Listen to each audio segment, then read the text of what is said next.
Anong isang araw? Yes, thank you for calling Metro. This is Agent Alvin. How may I help you? Bakit ang tagal niyo sumagot? Kanina pa. Yes, I can help you with that. Can I get your account number, please? Galit ka ba?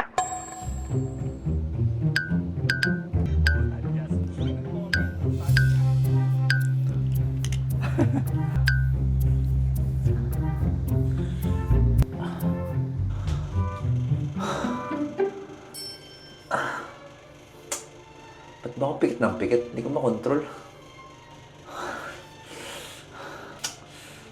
Kainis ah. Uy, pansin ko yung mata mo. Parang, bakit lagi kang pikit ng pikit? Ay, mata ko? Hindi, ganyan talaga yan. Hindi, huwag mong pansinin yan.